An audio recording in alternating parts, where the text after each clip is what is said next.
আমি আজকে মশার সাথে সাক্ষাৎ করছিলাম। আমি তাদেরকে জিজ্ঞাসা করলাম, তোমরা ময়লা পানিতে ডিম পাড়ো কেন? মশা বলল, কারণ ভালো পানিতে ডিম পারলে মানুষ সিদ্ধ করে খেয়ে নিতে পারে। আমি তাদেরকে জিজ্ঞাসা করলাম, মশার কোয়েলে তোমরা মরো না কেন?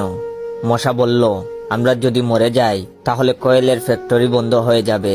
আমি আবারও তাদেরকে প্রশ্ন করলাম, তোমরা মানুষের কানের কাছে এসে জ্ঞান জ্ঞান করো কেন? মশা বলল, কারণ মানুষের পায়ের কাছে কিংবা অন্য কোথায় জ্ঞান জ্ঞান করলে মানুষ শুনতে পায় না, তাই। আমি তাদেরকে জিজ্ঞাসা করলাম, আমি শুনেছি পুরুষ মশারা নাকি রক্ত খায় না, তাহলে ওরা কি খায়?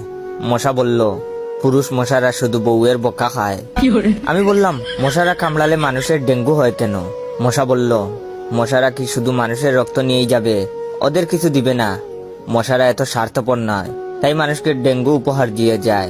মশার সাথে সাক্ষাৎ করার পর আমি মশার উপর রিসার্চ করলাম।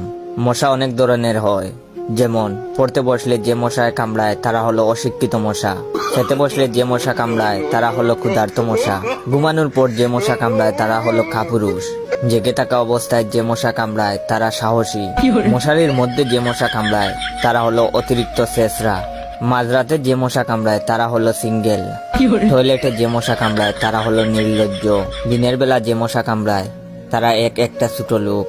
আমার এই ভিডিওটা দেখার সময় আপনাদের যেই মশাগুলো কামড়াইতেছে ওইগুলো হলো প্রতিবাদী মশা।